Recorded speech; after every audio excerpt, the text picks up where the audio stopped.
নমস্কাৰ বন্ধুসকল, আপোনালোকক মোৰ আজি নতুন ভিডিঅ'টিলৈ স্বাগতম জনাইছোঁ। আজিৰ ভিডিঅ'টিত কথা পাতিম আমাৰ বয়সতকৈ আগতে গাৰ ছালত, বিশেষকৈ মুখমণ্ডলত বয়সৰ চাপ পৰা বা বলিৰেখা পৰা আমি কিদৰে প্ৰতিৰোধ কৰিব পাৰোঁ বা পৰাৰ পাছতো আমি কিদৰে এনে সমস্যাবোৰ ঠিক কৰি ল'ব পাৰোঁ, সেই বিষয়ে আজি ভিডিঅ'টিত 5টা উপায় সম্পৰ্কে আমি আলোচনা কৰিম। গতিকে ভিডিঅ'টি শেষলৈকে সকলোৱে চাব আৰু ভিডিঅ'টি চাই নিশ্চয় সকলোৱে উপকৃত হ'ব পাৰিব। বন্ধুসকল, আমাৰ গাৰ ছালখন হৈছে আমাৰ শৰীৰৰ এটি অতি গুৰুত্বপূৰ্ণ অংগ, কিয়নো আমাৰ গাৰ ছালখনে আমাৰ শৰীৰটোক চাৰিওফালৰ পৰা আৱৰি থাকি এক সুৰক্ষা প্ৰদান কৰে আৰু আমাৰ ছালখনৰ স্বাস্থ্য নিৰ্ভৰ কৰে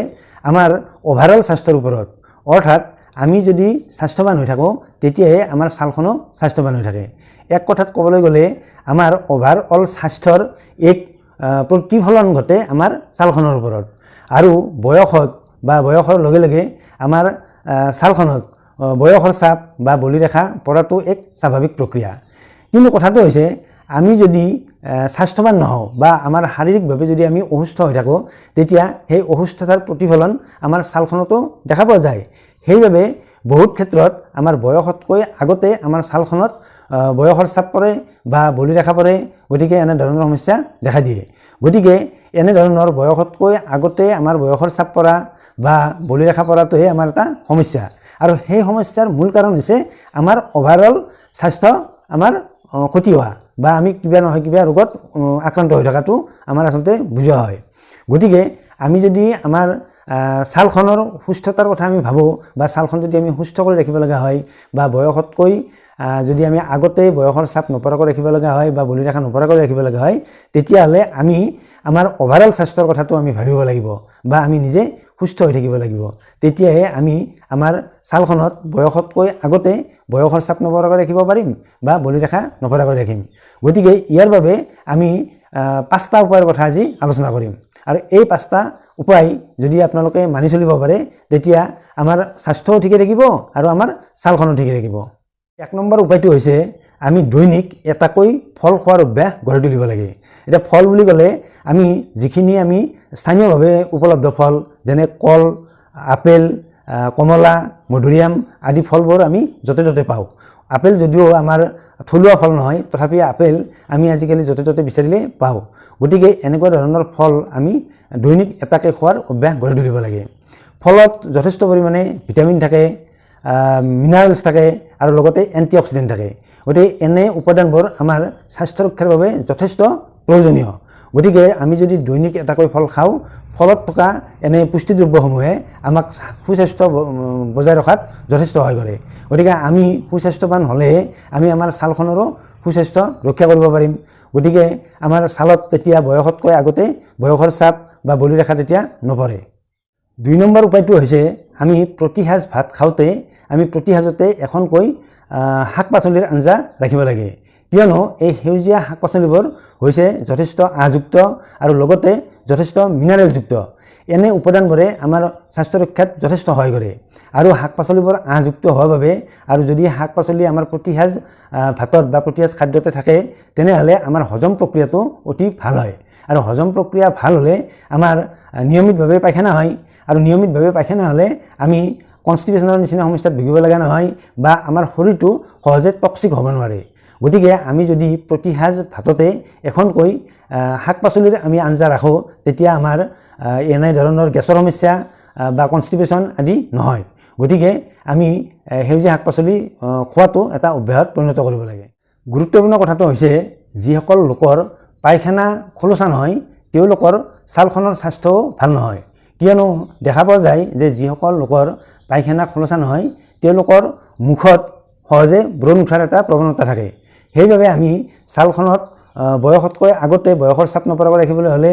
বা বলিৰেখা নপৰিবলৈ হ'লে বা মুখত ব্ৰণ বা শালমইনা আদি নুঠিবলৈ হ'লে আমি আমাৰ পায়খানাটো ক্লিয়াৰ কৰি ৰখাটো অত্যন্ত দৰকাৰী কথা। সেইবাবে আমি সেউজীয়া শাক পাচলি প্ৰতি সাঁজ ভাততে খোৱাটো এটা অভ্যাসত পৰিণত কৰিব লাগে। 3 নম্বৰ উপায়টো হৈছে যিসকলৰ ক'ল্ড ড্ৰিংকছ খোৱাৰ অভ্যাস আছে তেওঁলোকে এই ক'ল্ড ড্ৰিংকছ খোৱাৰ অভ্যাসটো পৰিহাৰ কৰিব লাগে। অৱশ্যে ক'ল্ড ড্ৰিংকছৰ পৰিৱৰ্তে ফলৰ ৰস খোৱাৰ অভ্যাস কৰিলে ভাল কথা। কথাটো হৈছে ক'ল্ড ড্ৰিংকছত যথেষ্ট পৰিমাণে চেনি থাকে, আৰু চেনিৰ এই গ্লুক'জে আমাৰ ছালখনত থকা কলাজেনৰ ক্ষতি কৰে। কোলাজেন হৈছে এবিধ প্ৰ'টিন আৰু এই কোলাজেনে আচলতে আমাৰ ছালৰ সুৰক্ষা প্ৰদান কৰে বা ছালৰ সুৰক্ষাত দায়িত্বত থাকে আৰু যদিহে আমাৰ ছালখনৰ কোলাজেনৰ ক্ষতি হয় তেতিয়া এই কোলাজেনে আমাৰ ছালখনৰ যি সুৰক্ষা এই সুৰক্ষা দিব নোৱাৰা হৈ যায় সেইবাবে আমাৰ বয়সতকৈ আগতে বয়সৰ চাপ পৰে বা বলিৰেখা পৰে বা বিভিন্ন ধৰণৰ ছালখনত চেকা পৰে গতিকে আমি কোলাজেনৰ ক্ষতি হ'বলগীয়া কোনো ধৰণৰ কাম কৰিব নালাগে সেইবাবে আমি কোল্ড ড্ৰিংকছ খোৱাৰ অভ্যাস থাকিলে সম্পূৰ্ণ বাদ দিব লাগে মন কৰিবলগীয়া কথাটো হৈছে আচলতে যেহেতু চেনিয়ে এই কোলাজেনৰ 1 নম্বৰ শত্ৰু হিচাপে গণ্য কৰা যায় সেইবাবে আমি চেনিৰ পৰিমাণো অন্য খাদ্যত যথেষ্ট কমাব লাগে চেনিৰ পৰিমাণ কমালে আচলতে কোলাজেনৰ স্বাস্থ্য অটুট থাকে আৰু তেতিয়া আমাৰ ছালখনৰ স্বাস্থ্য ঠিকে থাকে 4 নম্বৰ উপায়টো হৈছে আমি পৰ্যাপ্ত পৰিমাণে অৰ্থাৎ দিনে 7 ঘণ্টাৰ পৰা 8 ঘণ্টা শুব লাগে আচলতে আমাৰ ছালখনৰ সেলফ হিলিং বুলি এটা গুণ আছে আৰু এই সেলফ হিলিঙৰ ফলতেই ছালখনৰ আচলতে যদি কিবা ক্ষতি হয় তেতিয়া ছালখনে নিজে নিজে সেই ক্ষতিটো পূৰণ কৰি ল'ব পাৰে বা নিজে চিকিৎসা কৰি ল'ব পাৰে আৰু এই সেলফ হিলিং প্ৰচেছটো চলে আচলতে টোপনিৰ সময়ত সেইবাবে যদি এই পৰ্যাপ্ত পৰিমাণৰ টোপনি মাৰা হয় তেতিয়া সেই টোপনিৰ সময়ত ছালখনৰ যদি কিবা ক্ষতিও হয় বা আমি ছালখনে তেতিয়া নিজে চিকিৎসাৰ ব্যৱস্থা কৰি সেই ক্ষতি ভাল কৰি ল'ব পাৰে সেইবাবে আমি পৰ্যাপ্ত পৰিমাণৰ টোপনি মাৰাৰ অভ্যাস কৰিব লাগে অৰ্থাৎ দিনে 7 ঘণ্টাৰ পৰা 8 ঘণ্টা শুব লাগে দেখা যায় যে যিসকল লোকৰ টোপনি ক্ষতি হয় সেই টোপনি ক্ষতি হোৱা লোকসকলৰ বেছিভাগৰে ছালখনত ইয়াৰ প্ৰভাৱ পৰা দেখা যায় ছালত ব্ৰণ উঠা বা হালমনিয়া উঠাৰ টোপনি ক্ষতি হোৱাৰ এটা মূল কাৰণ সেইবাবে আমি ছালখনৰ স্বাস্থ্য সঠিকভাৱে ৰাখিবলৈ হ'লে আমি দৈনিক পৰ্যাপ্ত পৰিমাণৰ টোপনি মাৰাৰ ব্যৱস্থা কৰিব লাগে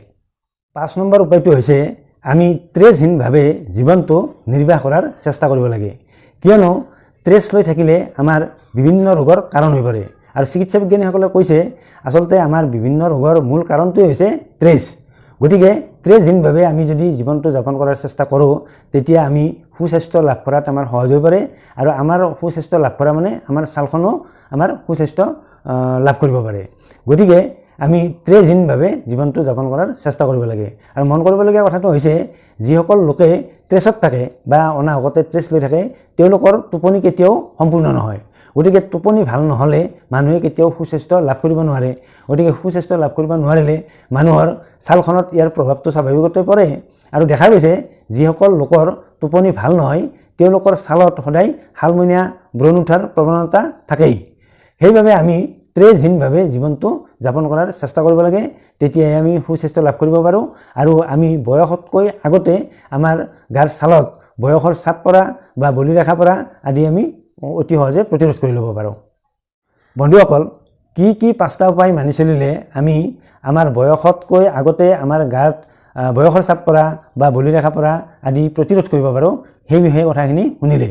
যদিহে আমাৰ আজিৰ ভিডিঅ'টো ভাল পাইছে তেনেহ'লে ভিডিঅ'টিত লাইক এটা কৰিব লগতে ভিডিঅ'টি শ্বেয়াৰ কৰিবলৈ আপোনালোকক অনুৰোধ জনালোঁ অন্য এটা ভিডিঅ'ত আপোনালোকক লগ পোৱাৰ প্ৰতিশ্ৰুতিৰে আজিলৈ আহিছোঁ নমস্কাৰ